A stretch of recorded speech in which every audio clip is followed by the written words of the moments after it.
நம்ம ஒரு ஏஜி சம்ப சொன்ன ஒரு குடிகாரங்க சுத்திட்டு இருக்காப்ல, நம்ம ஐயாவை உரிமையில பேசிட்டு இருக்காங்க பொன்முடி. இது உடனே ஆனா கலைஞருக்கு தெரிஞ்சது. கலைஞர் பொன்முடியை கூப்பிட்டு வச்சு, செருப்பால உன் அடிப்ப, அறிவில்லையாடா உனக்கு? கலைஞர் கேட்டார், திமுக கேட்டா. இப்ப சமீபத்தில் தர்மபுரிக்கு விளையாட்டுத்துறை அமைச்சர், அவர் விளையாட்டு புள்ளையாவே இருக்கிறார். விளையாட்டுத்துறை அமைச்சர் விளையாட்டு பிள்ளையா இருக்கிறார், அதுக்கு மேல வளர மாட்டார். தர்மபுரியில் வந்து பேசிட்டு போறார். என்னுடைய தந்தை முதலமைச்சர் அவர்கள் உறுதியாக வன்னியர்களுக்கு இடஒதுக்கீடு கொடுக்க சட்ட போராட்டம் நடத்துறாராம். ஏயா, உனக்கும் சட்டத்துக்கு என்ன சம்பந்தம் இருக்கு? உனக்கு சட்ட போராட்டம், அது முதலமைச்சர் எதுக்கு சட்ட போராட்டம் நடத்தணும்? கையெழுத்து போடணும், அவ்வளவுதான். கையெழுத்து போற அதிகாரம் உங்களுக்கு இருக்கிறது. 2 ஆண்டுகளுக்கு முன்பு உச்ச நீதிமன்றம் ஒரு மிகப்பெரிய ஒரு தீர்ப்பு கொடுத்திருக்கின்றார்கள். அந்த தீர்ப்பில் தமிழ்நாட்டில் வன்னியர்களுக்கு உள்ஒதுக்கீடு கொடுக்க எந்த தடையும் கிடையாது. தரவுகளை சேகரித்து நீங்கள் அதை நியாயப்படுத்தி உள்ஒதுக்கீடு கொடுக்கலாம் என்று உச்ச நீதிமன்றம் தீர்ப்பு வழங்கியிருக்கிறது. அதன் பிறகு உனக்கு என்ன சட்ட போராட்டம்? அதுக்கு பிறகு என்ன சட்டம் போராட்டம்? நீ கொடுத்துட்டு போக வேண்டியதானே? தரவுகள் எங்க இருக்கு? தரவுகள் கம்ப்யூட்டர்ல இருக்கு. கம்ப்யூட்டர்ல டவுன்லோட் பண்ணது எவ்வளவு நேரம் ஆகும்? 1 மணி நேரம் ஆகும்டா சொல்றேன். அவனுக்கு கூட தெரியுது, முதலமைச்சருக்கு தெரியல. இல்ல விளையாட்டுத்துறை அமைச்சர் அந்த விளையாட்டு பிள்ளைக்கு தெரியலையே, தெரியல. 1 மணி நேரம் ஆகும். கம்ப்யூட்டர்ல தரவுகள் டேட்டா இருக்கு. அந்த டேட்டா டவுன்லோட் பண்றதுக்கு நான் முதலமைச்சரா இருந்தேன்னா 1 மணி நேரத்தில் நான் கையெழுத்து போடுவேன். நான் அவ்வளவு. இவங்களுக்கு 2 ஆண்டுகள் உச்ச நீதிமன்றம் தீர்ப்பு வழங்கி 2021 மார்ச் மாதம் 31ஆம் தேதி உச்ச நீதிமன்றம் தீர்ப்பு வழங்கி இருக்கிறது. இன்னைக்கு 2 ஆண்டுகள் ஆகியும் டவுன்லோட் பண்றாங்களா 2 வருஷமா கம்ப்யூட்டர்ல இருந்து. படுபாவீங்களா நீங்க? எப்படிதான் தூங்குறீங்கன்னு தெரியல. 2 வருஷமா டவுன்லோட் பண்ணிட்டு இருக்காங்களாம் தரவுகளை. யார் ஏமாத்துறீங்க நீங்க? உங்களுக்கு தேர்தல் வந்ததுன்னா வன்னியர் பத்தி ஞாபகம் வரும், தேர்தல் வந்ததுன்னா தலித் பத்தி ஞாபகம் வரும், தாழ்த்தப்பட்ட மக்கள் பத்தி ஞாபகம் வரும். தேர்தல் வந்தாதான்.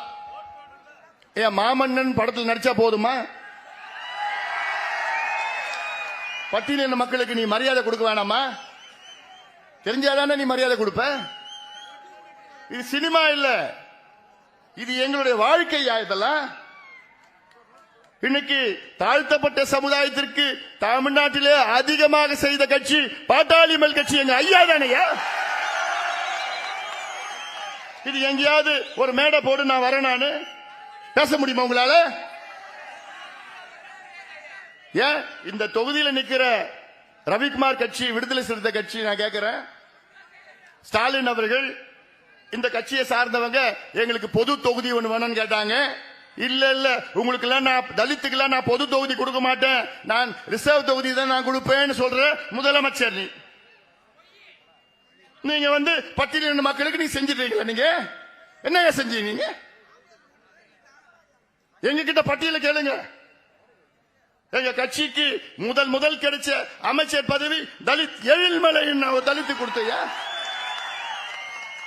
எங்க கட்சி கிடைத்த 2வது அமைச்சர் பதவி பொன்னுசாமி தலித்து கொடுத்தையா? எங்களுக்கு எங்க கட்சியின் பொதுச் செயலாளர் யாரு? எங்க கான்ஸ்டிடியூஷன்ல இருக்குதா? எங்க கட்சியின் அரசியல் அமைப்பில் எங்க கட்சி பொதுச் செயலாளர் யாரு போடணும்? பட்டியலினத்தை சார்ந்தவர் தான் எங்கள் கட்சியின் பொதுச் செயலாளர். தமிழ்நாட்டில் வேற எந்த கட்சிக்கும் அப்படி இருக்க இல்லையே. இது எப்போ? 1989 எங்க ஐயா அவர்கள் அமைத்தார் எங்க கட்சியினோட அரசியல் சாசனத்தை.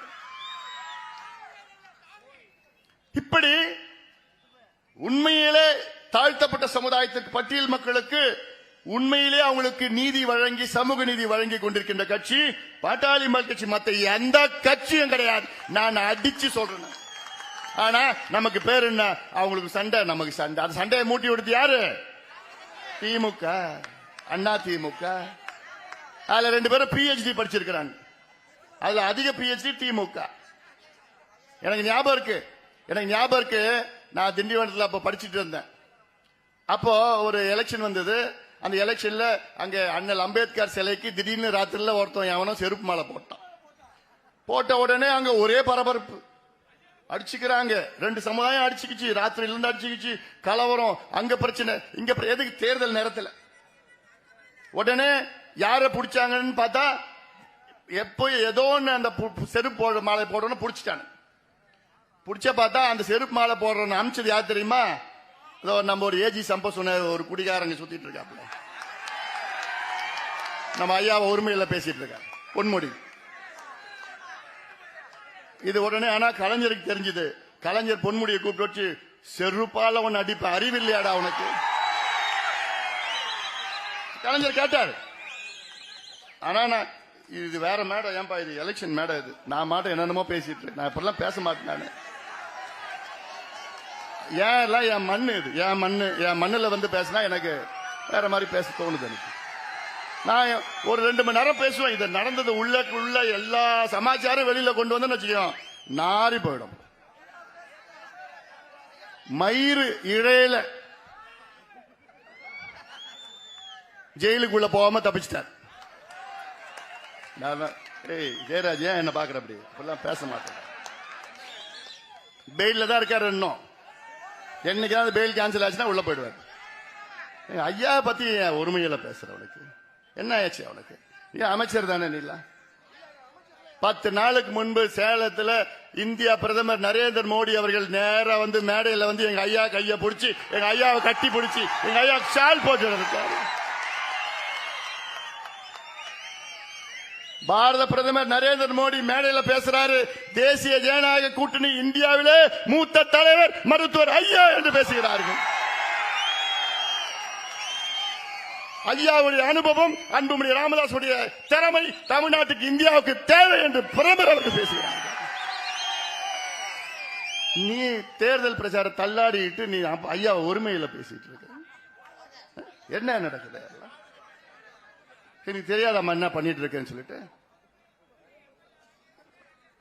நான் கேட்கிறேன் முதலமைச்சர் ஸ்டாலின் அவர்களே. அதாவது நாங்க எங்க 2016 தேர்தல் வாக்குறுதி கொடுத்தோம். 2016 மாற்றம் முன்னேற்றம் அப்ப போட்டியிட்டோம்.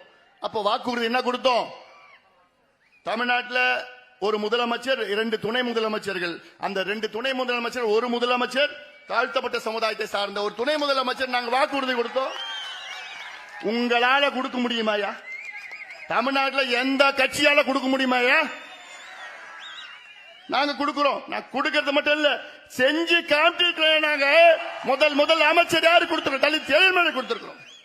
திமுக பாரம்பரியம் சொல்லிட்டு இருக்கிறிய, எப்பயா நீ மத்தியில் அமைச்சர் நீ தலித்துக்கு கொடுத்த? நீ திமுக கேட்கிறேன், நீங்க தலித்துக்கு மத்தியில் அமைச்சர் எப்ப கொடுத்தீங்க? நாங்க கொடுத்த பிறகுதான் நீங்க கொடுக்கறீங்க.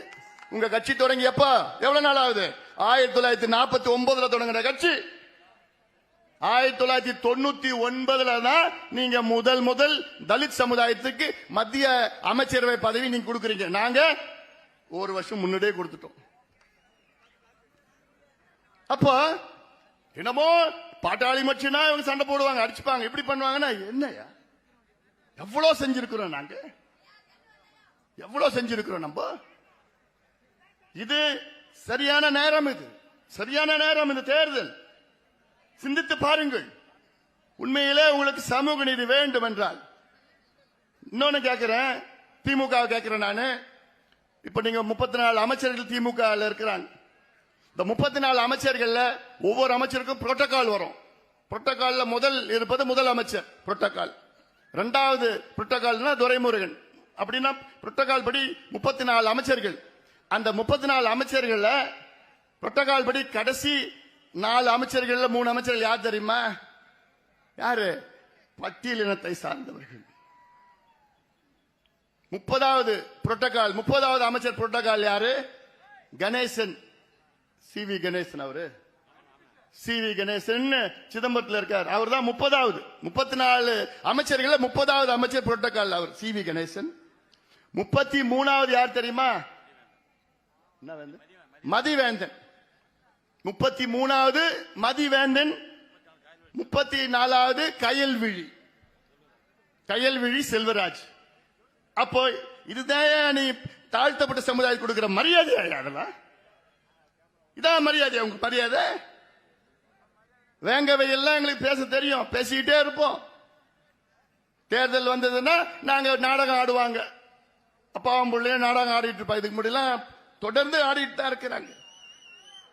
நாங்க உண்மையா நாங்க உணர்வுபூர்வமா நாங்க அரசியல் செய்கிற கத்துக்க.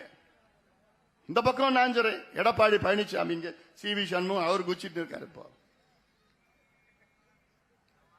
அதெல்லாம் தெரிஞ்சு இந்த எலெக்ஷனோட முடிஞ்சு போச்சு. எல்லாம் பாத்துக்கலாம். நான் தயாரா இருக்கிறேன்.